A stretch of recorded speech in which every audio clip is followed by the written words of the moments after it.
말씀 함께 보겠습니다. 사사기 19장 25절에서 30절 말씀을 제가 새한글 버전으로 봉독해 드리도록 하겠습니다. 사사기 19장 25절에서 30절 말씀입니다. 그렇지만 그 집의 주인 말을 그 사람들이 들으려고 하지 않았다. 그 레위 사람은 자기의 다른 아내를 붙들어다가 바깥에 있는 그들에게 끌어내 주었다. 그러자 그들이 그와 잠자리하고 아침까지 밤새도록 그들에게 지독한 꼴을 당하게 하다가 동틀 때에야 놓아주었다. 그 여자는 아침 무렵에 돌아와서 남편이 있는 집 들머리에 쓰러졌다. 마침내 날이 밝았다. 자기 갈 길을 가려고 남편이 아침에 일어나서 집 문을 열고 나갔다. 그런데 자기의 다른 아내인 여자가 집 들머리에 쓰러져 있는 것이 아닌가. 두 손이 문지방에 닿은 채로였다. 그가 그 여자에게 일어나서 갑시다 하고 말했으나 아무런 대답이 없었다. 그는 여자의 죽음을 나귀에 싣고 일어나 자기 살던 대로 돌아갔다. 집으로 돌아와서는 칼을 꺼내어다가 그 다른 아내의 죽음을 붙잡고 12토막으로 잘라서 그것을 이스라엘의 온 영토에 보냈다. 그것을 본 사람마다 말했다. 이스라엘 사람들이 이집트 땅에서 올라온 날부터 오늘까지 이런 일은 일어난 적도 없고 본 적도 없어요. 이 일을 어찌할지 잘 생각해봐요. 계획을 세워 이야기해봐요. 네, 오늘 설교는 레위인의 아내 약한 자가 고통당할 때라는 제목으로 정해봤습니다. 보통 설교 본문으로 잘 채택되지 않는 본문이다 보니까 걱정이 많았는데 제가 그래서 노트북 LM한테도 부탁을 했습니다. 이게 좀 참혹한 내용을 담고 있는 만큼 슬라이드는 좀 자극적인 이미지를 넣지 말아달라고 일부러 부탁을 했더니 그래도 슴슴하게 잘 준비해줘서 이렇게 가져와 봤습니다. 오늘 본문은 제가 5절만 읽었지만 사사기 19장과 20장을 총 망라해서 좀 바라보면서 이 이야기를 살펴보도록 하겠습니다. 우리는 뉴스를 통해 끔찍한 비극들을 매일 마주칩니다. 몇 년 전 세월호 참사, 또 이태원 참사가 있었습니다. 이렇게 슬픈 소식들을 들었을 때 우리는 모두 정말로 안타까워하고 모두 슬퍼했습니다. 하지만 시간이 지나면서 우리 사회가 그 죽음들을 대하는 태도가 점차 변해갔습니다. 누군가는 그 죽음을 자신의 정치적 입지를 다지기 위한 도구로 사용했습니다. 심지어 온갖 음모론들을 만들어내면서 자기 배를 채우는 사람도 있었습니다. 한편으로 또 다른 누군가는 지겹다, 그만해라 라면서 피해자들의 고통을 자신의 기분에 따라 삭제하려 했습니다. 그들은 결코 피해자에게 집중하지 않았습니다. 오직 슬프고 우울한 이야기를 들은 자신들의 기분만을 생각했습니다. 그렇게 전국적으로 슬퍼하는 그 피해자들의 고통 그 자체를 온전히 바라보며 우는 일들은 점차 사라지고 그 사건이 나에게 이익이 되느냐 손해가 되느냐를 따지는 계산만이 남은 것처럼 보이는 일들을 우리는 목격했습니다. 오늘 우리가 함께 읽은 본문이 포함된 사사기 19장은 성경에서 가장 읽기 힘든 이야기를 우리에게 전해주고 있습니다. 이 말씀은 한 이름 없는 여인이 어떻게 철저하게 유린당하고 토막나며 심지어 죽어서까지 전쟁의 도구로 이용당하는지를 적나라하게 보여줍니다. 이 끔찍한 이야기를 바라보는 사람들의 모습은 그때나 지금이나 다르지 않은 지점들이 있습니다. 그리고 동시에 그 끔찍한 이야기 속에서 하나님께서 우리에게 주시는 말씀 또한 그때나 지금이나 변하지 않습니다.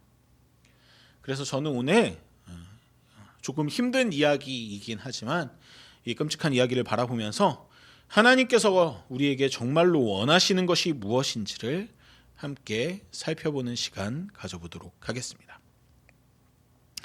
사사기 19장의 이야기는 에브라임 산지에 사는 한 레위인과 그의 다른 아내의 이야기로 시작됩니다. 이 다른 아내라고 새 한글 성경에는 번역이 됐는데 이전에 우리가 보던 다른 번역본들에서는 첩이라고 번역되어 있는 것들을 발견할 수 있습니다. 이 여인은 무슨 일인지는 모르지만 남편에게 화가 나서 베들레헴 친정집으로 돌아갑니다. 사사기 19장의 이야기는 이 여인이 어떻게 철저하게 도구로 전락하는지를 세 가지 단계로 보여주고 있습니다. 먼저 그녀는 남성들의 유대를 위한 도구로 사용됩니다. 성경은 레위인이 집 나간 그녀를 데려오기 위해서 베들레헴 처가로 갔다고 기록합니다. 성경은 그가 다정한 말로 아내의 마음을 움직여 돌아오게 하려고 갔다고 기록하고 있습니다.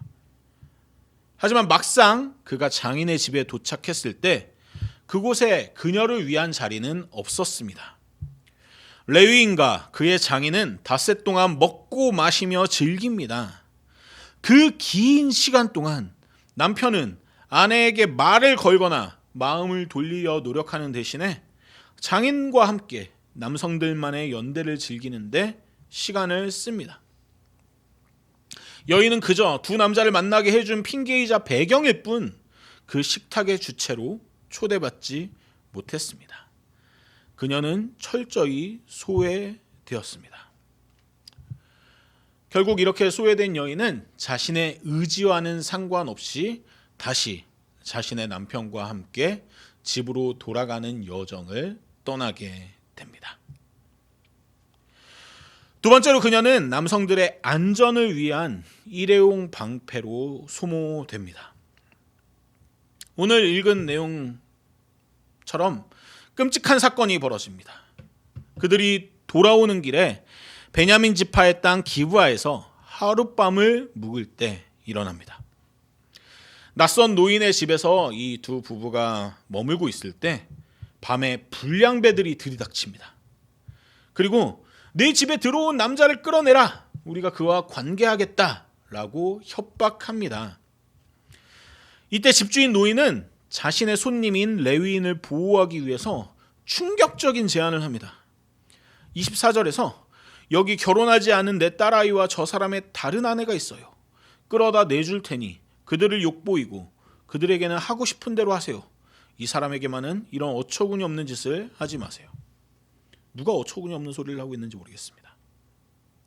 집주인은 남성 손님을 보호한다는 명분 아래서 자신의 딸과 손님의 아내를 방패막이로 던져주려 합니다.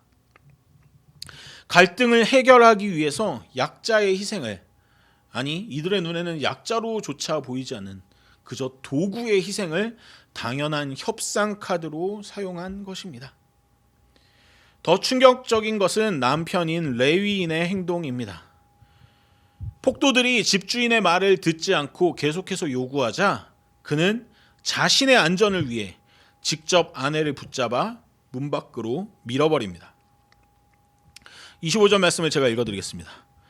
그렇지만 그 집의 주인 말을 그 사람들이 들으려고 하지 않았다. 그 레위 사람은 자기의 다른 아내를 붙들어다가 바깥에 있는 그들에게 끌어내 주었다. 그러자 그들이 그와 잠자리하고 아침까지 밤새도록 그들에게 지독한 꼴을 당하게 하다가 동틀 때에야 놓아주었다. 여기서 붙들어다가 끌어내 주었다는 말은 그녀가 결코 자발적으로 나간 것이 아니라 남편의 힘에 의해 강제로 희생양으로 떠밀려 나갔음을 보여줍니다. 그 밤에 남편이 집안에서 안전하게 잠들어 있을 때 그녀는 문 밖에서 지옥을 경험했습니다. 그녀는 남자의 생존을 위해 사용되고 버려진 도구처럼 여겨졌습니다. 아침이 되어 그녀는 간신히 집 문 앞까지 기어와 쓰러집니다. 그리고 집 문지방에 손을 대고 기절이 있었는지 이미 죽었는지 성경은 정확하게 표현하지는 않습니다. 문을 열고 나온 레위인이 그녀에게 던진 첫 마디는 일어나서 갑시다 였습니다. 괜찮냐는 물음도 미안하다는 사과도 없습니다. 그저 챙겨서 떠나야 할 짐짝처럼 취급할 뿐입니다. 그녀는 대답하지 않습니다. 이미 죽었거나 죽음보다 깊은 절망에 빠졌기 때문일 것입니다. 물론 우리가 읽은 새한글 성경에서는 그녀의 상태를 죽음이라는 말로 이미 죽은 것처럼 표현하지만 사실 히브리어 원어를 살펴보면 죽은 것처럼 보였다라는 쪽에 가까운 그런 표현입니다. 그러니까 이미 죽어 있었을 수도 있겠지만 아직 간신히 숨이 붙어 있는 상태였을 수도 있다는 것이죠. 마지막으로 그녀는 죽어서도 정치적 선전 도구로 사용되었습니다. 집에 돌아온 레위인은 더욱 엽기적인 행동을 합니다. 그는 그녀의 시신을 토막내어 이스라엘 각 지파에 보냅니다. 그는 자신의 비겁함, 즉 아내를 밖으로 던져버린 죄는 감추고 오직 베냐민 지파의 악행만을 고발하기 위한 것처럼 아내의 시신을 끔찍한 시각적 충격 요법으로 정치적 선전물로 사용했습니다. 그녀의 몸은 전쟁을 일으키는 명분이 되어서 온 이스라엘로 흩어졌습니다. 살아서도 도구처럼 여겨졌던 그녀는 죽어서도 전쟁을 위한 도구로 조각났습니다. 시신 조각을 받아든 이스라엘 백성들은 경악하며 미스바에 모입니다. 무려 40만의 군사가 모였다고 성경은 기록합니다. 그들은 일제히 외칩니다. 이스라엘 사람들이 이집트 땅에서 올라온 날부터 오늘까지 이런 일은 일어난 적도 없고 본 적도 없어요. 겉으로 보기에 그들은 정의감에 불타는 것처럼 보입니다. 하지만 그들의 내면을 들여다보면 또 다른 추악함이 있습니다. 그들은 레위인에게 사건의 전말을 물었을 때 레위인은 이미 거짓말을 했습니다. 기브아의 주인들이 일어나서 저 때문에 제가 있던 집을 밤에 에워쌌습니다. 저를 죽이려 했던 것입니다. 그러다가 그들이 저의 다른 아내를 욕보였고 그가 죽었습니다. 그는 자신이 살기 위해 아내를 폭도들에게 밀어 넣었다는 비겁한 사실은 쏙 빼버립니다. 대신 저를 죽이려 했다면서 자신의 생명이 위협받았음을 강조하고 내 다른 아내가 망가졌음을 고발합니다. 철저히 자기가 피해자라는 주장이죠. 여기서 우리가 주목해야 할 점은 이스라엘 총회의 반응입니다. 40만 명이나 모인 그 자리에서 처참하게 찢겨 죽은 여인의 고통을 슬퍼하거나 애도하는 사람은 단 한 명도 없었습니다. 그들이 분노한 이유는 한 인격체가 짓밟혔기 때문이 아니었습니다. 그들의 분노는 남성의 명예가 더럽혀졌고 남성의 소유물이 침해당했다는 사실에서 비롯된 것이었습니다. 고대 사회에서 첩은 남자의 재산처럼 여겨졌습니다. 그들은 자신의 재산이 손상을 입었고 감히 베냐민 지파의 불량배들이 레위인이라는 남성의 권위에 도전했다는 사실에 격분한 것입니다. 더 나아가 이 거대한 분노 뒤에는 정치적 탐욕 또한 도사리고 있었습니다. 베냐민 지파의 땅은 이스라엘의 남과 북을 잇는 교통의 요지이자 전략적 요충지였습니다. 유다 지파와 에브라임 지파 사이에서 늘 긴장감을 유발하던 이 땅은 누구나 탐낼 만한 곳이었습니다. 많은 성서학자들은 이 전쟁이 단순한 도덕적 응징 때문에 시작된 것이 아니라 평소 눈엣 가시 같았던 베냐민 지파를 제거하고 그들의 땅을 차지하려 했던 지파 간의 권력 다툼이었다고 지적합니다. 레위인의 다른 아내 사건은 그들에게 아주 좋은 명분이 되어줬습니다. 그들은 악을 제거한다는 정의로운 구호를 내걸었지만 실제로는 동족을 잔인하게 학살하고 그들의 성읍을 태우며 땅을 유린했습니다. 그 거룩해 보이는 전쟁의 명분 아래 한 여인의 억울한 죽음은 철저히 도구로 이용되었을 뿐 그녀를 위한 진짜 눈물은 어디에도 없었습니다. 오히려 그녀와 비슷한, 그녀와 같은 희생자들만 더 많이 양산했을 뿐이죠. 그녀는 살아서는 남편의 방패로, 죽어서는 수컷들의 전쟁을 위한 정치적 불쏘시개로 사용되고 철저히 지워졌습니다. 이 끔찍한 이야기의 끝에서 우리는 19장 30절의 말씀을 다시 한번 바라보고 싶습니다. 보통 우리의 성경은 이 30절을 이 일을 깊이 생각하고 상의하여 말하라고 번역합니다. 하지만 기억하시는지 모르겠습니다. 우리가 작년 9월에 유익한에서 함께 읽은 책이죠. 공포의 텍스트라는 책.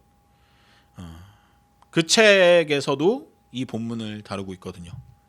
이 책의 저자인 필리스 트리블 교수의 통찰에 따라 이 구절의 히브리어 원문을 자세히 들여다보면 우리는 이 텍스트가 숨겨놓은, 아니 어쩌면 일부러 지금까지 숨겨져 왔는지도 모르는 하나님의 명령을 발견하게 됩니다. 학자들은 19장 30절의 동사와 목적어가 모두 여성형으로 되어 있다는 점에 주목합니다. 이것은 단순히 추상적인 사건, 이 일을 생각하라는 뜻이 아닙니다. 이것은 바로 희생당한 그녀 자체를 주목하라는 뜻입니다. 그에 따라서 30절을 번역하면 30절을 이렇게도 읽을 수 있습니다. 그녀를 본 모든 사람이 말했다. 이스라엘 자손이 이집트 땅에서 올라온 날부터 오늘까지 이와 같은 여자는 있지도 않았고 이와 같은 여자를 본 적도 없다. 너희는 마음을 그녀에게 두고 상의하고 말하라. 원문의 뉘앙스는 명확합니다. 이 사건을 정치적으로 처리해라가 아니라 찢겨진 그녀에게 내 마음을 향하게 하라는 것입니다. 그녀를 바라보고 그 희생당한 그녀에게 집중하라는 것입니다. 19장부터 20장까지 그녀는 한결같은 취급을 받습니다. 레위는 처음에 그녀의 마음에 말하기 위해 길을 떠났다고 했지만 정작 그녀의 마음을 들여다본 적이 없었습니다. 그녀를 투명인간 취급했고 방패로 썼으며 시체 조각으로 만들었습니다. 그러나 성경의 마지막 명령은 우리에게 도전합니다. 거대한 담론이나 정치적 해결책 뒤에 숨겨진 그녀를 보라고요. 고통받은 그 한 사람, 그녀에게 마음을 두라고 말입니다. 사랑하는 성도 여러분, 오늘 우리가 마주한 사사기 19장의 이 끔찍한 공포의 텍스트는 단순히 과거의 비극적인 역사로만 읽기에는 어려운 지점이 있습니다. 이는 오늘날 우리가 살아가는 세상 그리고 교회가 서 있는 자리를 아프게 비춰주는 본문이기도 합니다. 레위인은 자신의 안위를 위해 아내를 도구로 썼고 이스라엘 총회는 정치적 명분을 위해 그녀의 죽음을 도구로 썼습니다. 그 거대한 소란 속에서 정작 짓밟힌 한 영혼을 위해 진심으로 울어주는 사람은 단 한 명도 없었습니다. 이것이 바로 왕이 없던 시대, 하나님이 주인되지 못한 시대의 비극입니다. 그리고 어쩌면 이 왕이 없는 시대, 하나님의 정신이 없는 시대인 이 사사기의 시대의 기록이 어색하거나 낯설게만 느껴지지 않는 것은 지금 우리가 살아가고 있는 이곳도 거짓 왕들, 잘못된 지도자들, 자기의 욕망을 위해서만 권력을 사용하고 있는 폭군들, 그들 때문에 죽어가고 있는 한 사람을 바라보지 못하는 이 사회가 비쳐 보이기 때문일 것입니다. 우리 교회의 이름은 함께 웃음 교회입니다. 저는 오늘 이 말씀을 준비하며 우리 교회의 이름을 다시 한번 생각해 보았습니다. 함께 웃는다는 것은 무엇입니까? 나 혼자 잘 되고 나만 높아지고 나 혼자 편안해서 웃는 웃음은 함께 웃음이라고 할 수 없겠죠. 내 곁에 있는 누군가가 고통 속에 신음하고 있는데 그 소리를 외면한 채 터트리는 웃음은 폭력에 더 가깝습니다. 사사기 19장의 그 밤 레위인이 안전한 집 안에서 안도의 한숨을 쉬었을지라도 문 밖의 여인이 지옥을 경험하고 있었다면 그 집 안의 평안은 가짜인 것처럼 말이죠. 진짜 함께 웃음은 함께 울음에서 시작됩니다. 사도 바울은 로마서에서 우는 자들과 함께 울라고 말씀했죠. 오늘날 교회가 세상으로부터 외면받는 이유는 우리가 세상의 성공과 힘을 부러워하며 강자들과 함께 웃으려 했기 때문은 아닐까요? 정작 주님이 머무시는 곳, 가장 낮고 어두운 곳에서 울고 있는 약자들의 눈물을 닦아주는 일에는 인색했기 때문은 아닐까요? 우리가 조금 달랐으면 좋겠습니다. 약자들이 오늘 사사기 19장과 20장의 기록처럼 결코 도구가 되지 않고 목적이 되어 살아가는 교회가 될 수 있었으면 좋겠습니다. 그들의 고통이 뉴스거리나 정치적 이슈로 소비되는 것이 아니라 우리의 기도 제목이 되고 아픔이 되는 교회가 됐으면 좋겠습니다. 그리하여 마침내 그들의 눈에서 눈물이 닦이고 그들이 고통에서 건져 올려져 우리와 함께 식탁에 둘러앉아 환하게 웃을 수 있는 그날을 꿈꾸는 교회가 되었으면 좋겠습니다. 당연히 이것은 쉬운 길이 아닙니다. 약자들의 고통을 직시하는 것은 불편하고 힘든 일입니다. 그것을 기억하는 것조차 에너지가 드는 일이죠. 하지만 예수께서 우리를 위해 그 불편함 속으로 걸어 들어오셨습니다. 약자들과 함께 하셨고 십자가를 지셨고 우리의 고통 안으로 들어오셨습니다. 이제 우리가 그 길을 조금이나마 따라갈 수 있었으면 좋겠습니다. 약자들을 식탁에 초대하여 그들과 마주 앉아 서로를 바라볼 수 있는 교회가 되면 좋겠습니다. 우리 함께 웃음 교회가 이 땅에 소외된 이들, 이름 없이 도구로 여겨지는 이들에게 가장 안전한 피난처가 될 수 있으면 좋겠습니다. 우리가 흘리는 긍휼의 눈물이 씨앗이 되어 언젠가 우리 모두가 하나님 앞에서 진정으로 함께 웃게 되는 기적의 역사가 일어나기를 간절히 소망합니다.